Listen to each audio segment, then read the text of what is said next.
Hello tout le monde, bienvenue dans ce troisième vlog. Au programme aujourd'hui, on a pas mal de choses à vous montrer, on a quand même pas mal avancé depuis la dernière fois. Vous allez avoir droit à du storyboard, des concepts et aussi de la R&D avec une petite surprise. Et je pense que ça va vous faire kiffer. C'est parti. Alors, grosse avancée aussi dans le film, j'ai commencé le storyboard. Et étant donné que je suis pas storyboarder, il fallait que j'ai une référence. Quoi de mieux que d'utiliser le storyboard de Star Wars, écrit par John Johnson, etc. compagnie. Donc il est super, c'est un livre super. Et en fait, je me suis dit, bah, quitte à faire un film Star Wars, pourquoi pas s'inspirer de ce qu'a fait Star Wars. Donc ça m'a aidé un petit peu. Je vais vous montrer ensuite ce que j'ai fait, mais globalement, en fait, ça va permettre aussi de comprendre pas mal de choses sur la création d'un film, en fait, en vérité. Donc pour ceux qui... Attendez, parce que... En fait, je parle et j'explique pas, mais je pense que tout le monde sait c'est quoi un storyboard. Les storyboarders vont mettre en image la volonté du réalisateur. Waouh, c'est tellement bien dit. Donc je mets en image ma volonté. Et ça, c'est... Le melon du mec, quoi. Ça, c'est énorme. Du coup, bah en fait, mine de rien, voilà, ça m'a quand même pas mal aidé en fait, à comprendre un peu aussi comment ça s'articule et comment ça se fait. Parce que bon, bah c'est sûr, on a écrit avec Camille un scénario et tout, mais bon, c'est compliqué aussi de mettre des images dessus. En fait, c'est aussi... Ça fait aussi peur que ça rassure, puisque terminer en fait la phase écrite, ça veut dire que ce qu'il y a dans le storyboard, c'est véritablement ce qu'on va voir à l'écran. Donc c'est quand même une étape très importante, parce que ça veut dire que on rend la chose un petit peu palpable et on passe à l'étape d'après. Alors bien sûr, le scénario, il faut qu'on le retravaille, etc. Ça se fera au fur et à mesure. Mais avoir une première ébauche de storyboard, ça veut dire aussi commencer à avoir un contrôle sur ce qu'on va voir à l'écran, sur ce qu'on va pas voir, etc. Donc ça permet aussi d'un peu d'encadrer et de plus ou moins, Baliser. plus ou moins baliser, exactement, baliser, le mot est bon, de baliser ce qu'on aura à faire, de ce qu'on n'aura pas à faire. Et du coup ça fait un peu peur, parce qu'on se dit, bah attends, est-ce que la scène elle est bien, est-ce que c'est pas bien, est-ce que c'est bien cadré, etc. Et c'est tout un tas de questions, etc. Donc on a essayé, j'ai commencé très vite, fais attention, hein, c'est pas fait. En fait j'ai l'impression que je dis ça à chaque fois, mais c'est la vérité. C'est que j'ai commencé à storyboarder la première séquence, mais moi-même je ne suis pas encore le plus grand, la personne la plus satisfaite de ce que j'ai fait. Donc il y aura des retravails, etc. Mais on a commencé. Et pour en revenir en fait à ce storyboard en fait qui retrace du coup le 4, 5, 6, c'est assez fou de voir à quel point il est fidèle au résultat qu'on voit dans le film. Qu'est-ce qui s'est passé d'autre parce que là il y a plein de livres sur la table, vous dites mais what the fuck, pourquoi il y a autant de livres sur la table et là il y a un petit chat. Pourquoi il y a autant de livres sur la table? Pourquoi? Parce que je suis un acheteur compulsif, mais là n'est pas la question. En fait je me baladais dans la très charmante ville de Tours. Et dans le vieux Tours, il y a une boutique qui vend des vieux livres. Avec, ça fait au moins 5 ans que cette boutique indique que voilà, que c'est soldé, que la boutique va fermer. Je me dis mais attendez, mais c'est pas possible. Je rentre dans la boutique, il y a une section Star Wars. Qu'est-ce que je trouve? Je trouve The Art of the Empire Strikes Back, qui est quand même une sacrée dinguerie, du coup en termes de concept, etc. Là pareil, c'est une mine d'or. Il y a du storyboard, on a du concept de vaisseau, etc. Et en fait, on est en plein dedans avec Camille sur la réflexion des concepts de personnages, des décors et de tout ça. Donc du coup, bah, en fait, moi j'ai dit, bah allez-y, let's go. En fait, je le prends. C'est tout simplement hyper cool d'avoir ça. Et en fait, bah, c'est une mine d'inspiration. Donc, en fait, avoir ça, c'est trop bien. Et qu'est-ce que j'ai trouvé? On l'a déjà dit, ou pas d'ailleurs. Est-ce qu'on l'a dit ou pas? Dans les films, il y a une course. Et dans quel film Star Wars il y a une course? Bien sûr, vous l'avez. C'est la menace fantôme. Et qu'est-ce que je trouve dans la boutique? The Art of Star Wars, The Phantom Menace. What the fuck, les gars, what the fuck. Et oui, l'artbook de la menace fantôme qui n'est bien sûr plus édité, etc. machin et tout. Je tombe sur ça, je me dis, mais c'est une mine d'or. Et c'est incroyable parce que, en fait, bah, pareil, on a des tas et des tas de concept art, d'ébauches, etc., de créatures, etc. On est en plein dedans avec Camille, donc pareil, en fait, c'est une source d'inspiration énorme. Regardez-moi ça, c'est sublime ça, les concept art des tenues de Padmé. En fait, on est en plein là-dedans, dans ces réflexions de à quoi vont ressembler nos personnages, à quoi vont ressembler nos décors et tout. Et mais en fait, c'est hyper inspirant, c'est hyper motivant. Oh, et trop donc, stylé. hyper stylé les aliens, etc. Donc c'est trop cool. Le but aussi, c'est un peu compliqué parce qu'on veut pas refaire à l'identique ce qui a déjà été fait. Mais c'est indéniable qu'on va s'en inspirer puisque bah, c'est Star Wars et toutes ces illustrations, en fait, ça fait partie de l'essence de Star Wars. Donc bien sûr, quand on réfléchit à ce qu'on fait et à ce qu'on imagine, il faut qu'on s'inspire de tout ça, sinon bah, notre film ne fera pas Star Wars. J'ai acheté ces 2 livres, etc. On est aussi, du coup, comme je vous l'ai dit, en pleine recherche. Concept, d'idées, de personnages, de décors, de véhicules, etc. machin et tout. La source d'images et de ressources graphiques numéro 1 qui existe au monde, c'est Internet. Et plus particulièrement Pinterest. Donc, en fait, avec Camille, on essaie de créer un peu un mood board de tout ce qu'on veut avoir dans notre film. Donc, on a ouvert Pinterest et on a passé quelques semaines, quelques jours à rassembler tout ce qu'on voulait avoir dans le film. C'est passé de semaine à jour.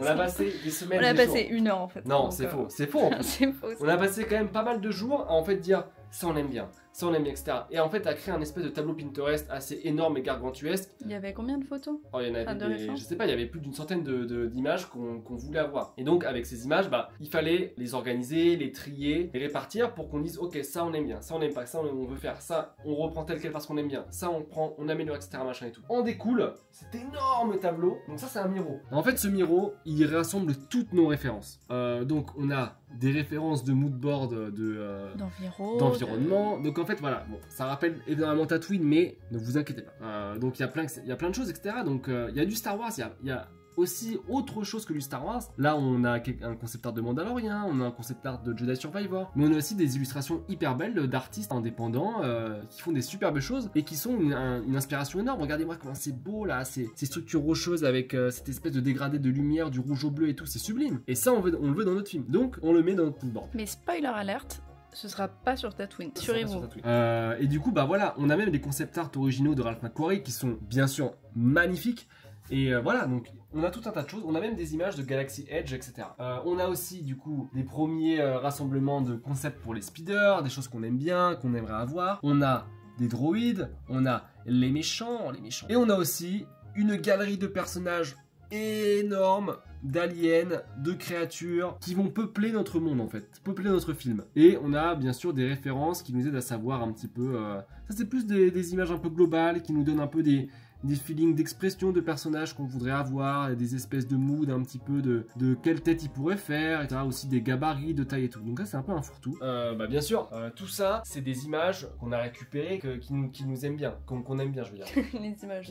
Les images nous aiment bien. Mais c'est aussi important qu'on crée nous-mêmes aussi nos concepts et qu'on crée aussi nous-mêmes à quoi va ressembler le film. Donc, eh bien Camille en fait s'est attelée à ça et on a d'ailleurs notre premier concept de personnage. J'ai fait aussi quelques espèces de petits keyframes. Donc j'en ai fait quelques-uns. On a un moment des Stormtroopers qui attaquent nos héros, on a le début de la course, on a un moment un peu clé dans la course. Donc j'ai essayé d'illustrer tout ça et j'aimerais voilà avoir un petit peu ces sortes de cadrage, ces moods. Donc c'est pas des dessins extrêmement poussés, c'est en noir et blanc, c'est très rough, mais rough.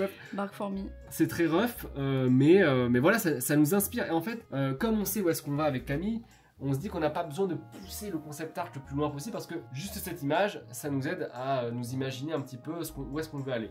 Parce qu'on le rappelle aussi, c'est que nous, on ne dessine pas du tout à la base. C'est-à-dire qu'on fait de la 3D et on s'attelle à faire des étapes de la production d'un projet que nous, on ne ferait pas en temps normal. Et ça nous aide de ouf à progresser déjà dans ça. Et à aussi, en fait, comme je l'ai dit tout à l'heure, à quadriller un peu ce qu'on veut faire. Je vais pas vous montrer en détail parce que du coup, ça serait un peu vous spoiler. On vous spoil un petit peu. Mais là, voilà, c'est quelques cases, vous les voyez de loin. Sont plus ou moins les premières ébauches de storyboard de la première séquence. Bien sûr, il faut que ce soit avancé, mais je suis assez content quand même de certains trucs, certaines cases qu'on peut voir. J'en montre pas plus, mais en tout cas, il a tout montré. J'ai tout montré, c'est pas grave. Mais voilà, ça vous inspire, ça vous inspire pas du tout. N'hésitez pas à faire un film, N'hésitez pas vous aussi à faire un film. Prenez ces storyboards. Bah ça vous montre aussi un peu que on avance, on ne fait pas rien. Donc on a ça. Aussi moi, alors Camille va vous montrer les concepts de personnages après. Mais moi j'ai fait aussi quelques concepts d'environnement. Et donc on a pareil cette espèce de petit concept en noir et blanc que j'ai fait qui représente un bar qui aura au début du film, qui est un lieu assez important et du coup ça nous permet aussi, parce que du coup j'essaie un peu de le modéliser vite fait en 3D. Alors bien sûr, je vais encore le dire encore une fois, mais rien n'est définitif dans ça. Bon, imaginez ça, voilà, dans notre film. Mais de toute façon c'est un test, il y a encore plein de détails à faire. Mais voilà, en fait on commence tout juste à... le PC qui part en orbite là. On commence tout juste à pousser ces choses-là. On va un peu dans tous les sens, mais tout est sous contrôle. Donc en fait, je pense que les prochains vlogs, ça va surtout être ça, avancement du storyboard, des concepts. Et surtout, en fait, on aimerait aussi avec Camille essayer de pousser le plus possible la première séquence pour qu'on puisse faire une sorte de vertical slice, un peu de où est-ce qu'on peut aller. Ce qui va permettre de nous aider surtout à avoir le même niveau de qualité sur les autres plans du film. La course va demander énormément de travail, donc on se la garde un peu pour plus tard. Mais pas à la fin. mais pas à la fin. Parce que sinon, en fait, très important dans une production aussi, c'est de pas garder les trucs les plus compliqués pour la fin, parce que c'est les moments où on est les plus épuisés aussi, et où on n'en veut plus trop, quoi. Donc. She speak.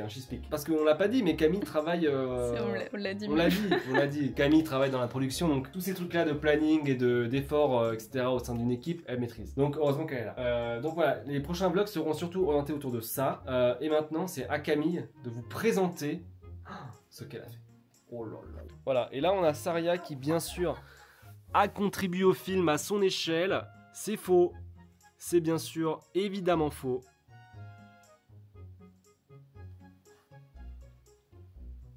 Alors, bon, j'ai commencé par un personnage qui est un pêcheur. Je voulais qu'on fasse un pêcheur dans le film parce qu'on va faire une scène dans un marché. Et je me disais que le pêcheur, bah, ça ressemblait vachement à tout ce qui était les Mon Calamari. Mais je me suis dit aussi qu'on en avait déjà vu, c'est dans...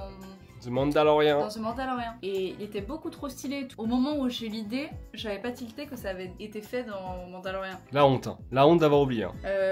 Mais je sais pas, c'était celui qui m'inspirait sur le coup. J'avais pas envie de commencer par le personnage principal du film. Je fais un peu en fonction de ce qui m'inspire et enfin je dis pas que je suis une artiste, elle est fou furieux. Oh le melon. Non, pas du tout. Ce qui m'inspire. Non, c'est juste que j'ai regardé des bouquins, du coup, des artbooks qu'on a, et j'avais envie de faire déjà le pêcheur. Les artbooks qui sont là-bas, on a des caisses. Derrière l'écran. Derrière l'écran, ils sont là, mais on a aussi du coup ceux qu'on a achetés. Mais enfin bref, on a plein de livres de référence qui nous aident. Et donc en gros, j'ai demandé conseil à une amie qui sait très bien dessiner. Enfin, elle me disait que en gros c'est surtout la shape, tout ce qui est la silhouette. La silhouette, surtout la silhouette du personnage qui va être importante, et de savoir nous quelle histoire on veut donner au personnage, et en fonction de ses caractéristiques, bah, on va lui donner des particularités physiques. Moi je voulais qu'il ait un côté un peu bourru, crie un peu sur son marché. J'ai testé différentes shapes.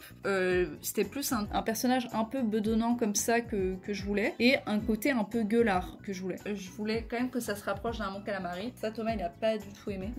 What the fuck, la tête de Gungan dans le panier à poisson là. J'ai trouvé ça hyper stylé. C'est mort, on fait pas ça. On aime Jar Jar ici. Hein. Et donc les silhouettes qui m'ont le plus marqué, que m'a conseillé aussi ma pote, c'est de prendre celle-ci en fait. Quelque chose d'un peu bedonnant, mais en faisant en fait des épaules carrées avec une bedaine en fait. Et aussi comment faire en sorte que ce soit un poissonnier reconnaissable. Donc moi je pensais à lui ajouter par exemple des paniers de poissons, des choses comme ça, mais aussi genre un hameçon accroché à sa ceinture, des petits accessoires comme ça. J'ai hésité aussi avec un bonnet de pêcheur à bretonne quoi. Les bretons, on n'en peut plus là. Arrêtez, sortez-moi de là si vous voulez, si vous pouvez, sortez-moi de là, si vous pouvez plutôt. On n'en peut plus. Hein. À deux doigts de mettre un triscale dans le film, hein, au secours. Et donc j'ai décliné un personnage parce que en faisant le concept, Audrey m'a conseillé aussi une fois qu'on a défini la shape qu'on voulait, de faire 3 variations. J'ai fait des petites variations et j'ai opté pour celle-ci.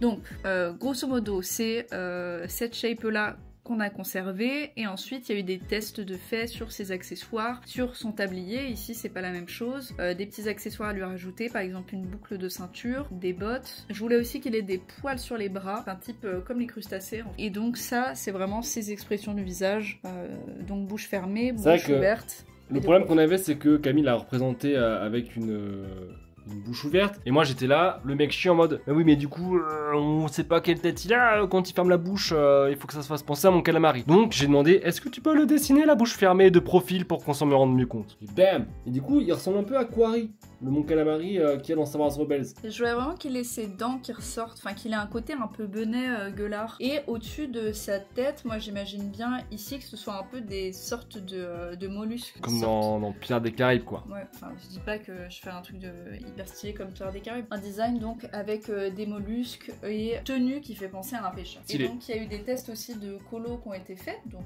l'ajout de couleurs pour voir aussi, puisque ça joue, hein. Regardez, de voir aussi quelle colorimétrie on souhaite mettre au personnage pour lui rajouter un certain cachet. Et donc là, on a fait 2 tests de couleurs et puis ça, on l'affinera un petit peu plus tard. Il faut se dire que c'est un personnage secondaire et que du coup, ça nous suffit quoi, pour nous dire sur quoi on va partir. Pas besoin de pousser le truc plus loin. Ce qui est important, je pense, c'est d'avoir suivi aussi mon inspiration. Celui-ci, il m'a aidé aussi à me mettre un peu en jambes là, avec les concepts et comment faire. Et donc, j'ai pu en faire un deuxième. Deuxième personnage qui est quand même beaucoup plus important dans le film.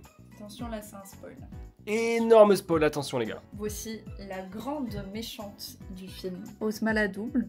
Donc c'est une hutte siamois. Voilà. Siamoise, non Siamoise. Une hutte siamoise, complètement. Une hutte siamoise. En fait, dans le film, on voulait faire un personnage en fait qui reprenait un personnage culte de la saga, mais on voulait le détourner un peu à notre façon. Et c'est pour ça qu'on s'est dit, mais attendez, j'ai jamais vu un hutte siamois. Et en fait, c'est une idée comme ça à la con qu'on a sorti. Et on s'est dit, mais putain, en fait, c'est plutôt une bonne idée, même dans la manière dont elle peut parler, dont elle peut s'exprimer, dont elle peut bouger, interagir avec son deuxième visage et tout. C'est vraiment le dialogue entre les deux qu'on imagine. Parce qu'en fait, on s'était dit à la base, on fait un frère et une sœur, quelque chose comme ça, mais en fait, on l'a déjà vu dans la série Boba Fett. Vous voulez un personnage marquant physiquement, vraiment une espèce de monstruosité. Il va lui arriver quelque chose pendant le film, et c'est vrai que cette particularité qu'elle soit siamoise, ça va nous servir quoi. Mais vous le verrez plus tard. En fait, on a plus réfléchi son personnage par rapport à la mise en scène que plus autre chose. Et du coup, Camille a fait un premier concept, et elle va vous expliquer un peu pareil, ses réflexions et comment elle l'a conçu. Alors, comme on l'a dit, c'est un personnage féminin et un personnage, nous, qu'on a beaucoup accroché, c'est Mama la Hutt aussi. On voulait reprendre un peu ce côté... énorme, monstrueux énorme, quoi. Ouais, c'est ça. C'est presque obscène quoi. J'ai commencé par des shapes, donc des petits ombrages et tout. Et ensuite, 2 têtes. Donc, une tête plus ronde, ou bien ici avec une tête un peu benette. Finalement, en fait,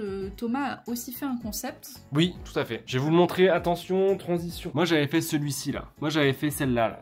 Donc qui est pareil, très grasse et qui reprend vraiment les codes un peu de Mama la Hutt. On avait fait chacun de notre côté sans vraiment se concerter. Et c'est ensuite Camille qui a un peu rassemblé toutes les idées pour arriver à une version un peu plus affinée. Du coup, on a discuté, on s'est demandé ce qu'on voulait tous les deux. Déjà, Thomas il a évoqué un truc qu'il voulait, c'est qu'elle ait un côté classe avec des accessoires. Un peu bling bling quoi, un truc un petit un peu luxe quoi. Et au vu d'une scène dans laquelle on va la faire apparaître, je voulais un petit peu un côté en effet cabaret. Donc en discutant, on s'est demandé ce qu'on voulait et donc on a réussi à avoir ce concept. Tadam! Ici on a donc toujours le personnage, mais avec toujours ce côté très gras, avec une tête très affirmée et très caractérielle, et une tête plus, comment dire, benette, ouais c'est un peu les opposés quoi. Le côté plus balèze, qui est la personnalité qui s'affirme le plus, et sa siamoise, qui serait un peu plus débile, si on peut le dire. Mais ce qu'on voulait vraiment aussi dans le concept, c'est que siamoise soit très bien intégrés ensemble. Moi je suis très très curieux de la voir en 3D, parce que c'est vrai qu'en 2D là ça marche bien, et moi je suis curieux de voir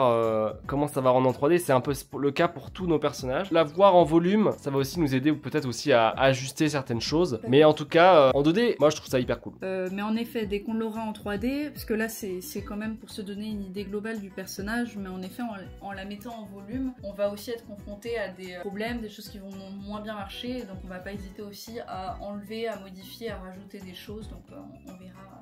D'ailleurs, t'as fait aussi une première test un petit peu de couleur. Ouais, un premier test, mais du coup, j'ai fait sur celle-là. Ouais, c'est des tons un peu pâles, un petit peu rosé, ouais. Violacé, ça rappelle un peu Zero. Hein. La scène dans laquelle elle sera présente ou est introduite aurait une ambiance lumineuse, etc. On peut réussir à la faire matcher pour qu'elle dénote pas. Donc, on a opté pour cette teinte-là, mais encore une fois, rien n'est fixe, quoi. Et à noter, très important, c'est que j'aimerais que la partie plus petite de la siamoise ait une couleur similaire à ses pustules, parce que ce serait comme une grosse pustule qui se serait transformée. Le lore est fou. Character development de malade. Voilà un peu pour le bilan des concepts, etc.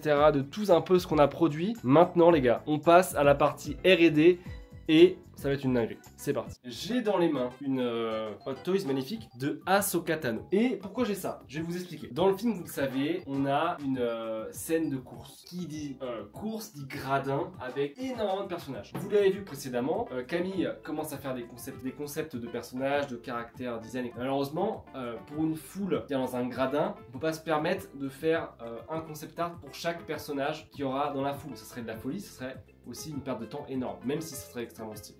Et même, il va falloir les faire en 3D. Et vous imaginez modéliser des millions de personnages, les mettre ensuite un à un dans le gradin, impossible. Enfin, si possible. Animer et tout. Animer, c'est galère. Comment faire une foule de personnages 3D facilement et sans trop se prendre la tête avec ça? En fait, en 3D, il y a ce qu'on appelle en gros de la photogrammétrie. La photogrammétrie, c'est quoi? C'est en gros, je prends des photos avec un téléphone ou un appareil photo de mon modèle, hop, et ensuite je le récupère en mesh 3D, en objet 3D que je peux exploiter. Alors, bien sûr, la photogrammétrie, ça va me donner peut-être un rendu pas optimal, il faudrait que je l'optimise un petit peu, etc., machin et tout. Mais dans le contexte dans lequel on veut l'utiliser, c'est parfait. Là, en gros, ce que j'ai préparé, j'ai juste mis ma Ahsoka avec comme ça. Donc, je lui ai mis les bras un petit peu En A-pose. En A-pose, regardez, elle fait un A. A-pose, T-pose. Voilà, donc ça, c'est... Des fois, vous voyez, quand vous savez, on joue aux jeux vidéo, ça bug, on se retrouve avec des personnages comme ça ou comme ça, c'est ça. Et là, on a une A-pose. Le but de la manœuvre, c'est que avec Polycam, je suis venu prendre des photos de Ahsoka en faisant le tour comme ça, etc. du modèle, et ça m'a donné un mesh qui est littéralement en fait ma Ahsoka. Et en fait, c'est un modèle 3D de ma Ahsoka qui a été scanné, quoi. Donc c'est une dinguerie. Et là, vous allez être là, mais Thomas, mais what the fuck en fait, qu'est-ce que tu en fais de ce modèle-là? Venez avec moi. Venez avec moi, la team, venez. Tadam. Et du coup, là, les amis, bam, j'ai récupéré ma Ahsoka et vous voyez, il y a encore le livre qu'il y avait en dessous, etc. Donc tout ça, c'est en fait un scan de mon modèle 3D. Donc ce que je suis venu faire, c'est la cliner. Donc en fait, je récupère juste mon personnage. Donc là, j'ai mon personnage qui est à peu près. Alors, c'est sûr que niveau maillage, c'est pas ça. Mais mettons, aller loin, j'ai pas besoin d'avoir autant de polygones. Ce que je viens faire, c'est de foutre un decimate un peu de crassou. Et du coup, bam, à cette distance-là, ça marche. Imaginez Ahsoka dans les gradins qui fait wouh. Bon, là, elle est vraiment toute petite. On la voit vraiment plus. En vrai, à cette distance-là, ça marche. Hein. À cette distance-là, ça marche, les gars. Regardez là, à cette distance. Non, ça marche hyper. Non, mais bref, il y a des manières, même si je pourrais faire une retopo, bref. En tout cas, j'ai ma Ahsoka. Et en fait, il suffit que je passe par des sites de rigging automatique, et en fait, je peux récupérer ma Ahsoka, et bam, et bouge. Et je viens en fait tout simplement d'animer ma figurine. Ça veut dire quoi, les gars? Ça veut dire que là, c'est la porte ouverte à acheter des centaines de figurines. Non, c'est faux. Imaginons, je sais pas, je veux animer le Capitaine Rex. Mais de loin, imaginons il est loin dans le gradin. Hop, je scanne Capitaine Rex, je le mets dans Blender et c'est bon. Imaginons, je sais pas moi. En fait, tout va bien. Imaginons, j'ai envie d'animer le Mandalorian, c'est possible. J'ai envie de scanner. Imaginons, je sais pas, dans mon film, j'ai envie qu'il y ait un droïde avec un sombrero. Et je scanne mon petit droïde avec un sombrero et bam, il est dans le film. Et du coup, ça va nous faire gagner un temps fou pour les choses de second plan.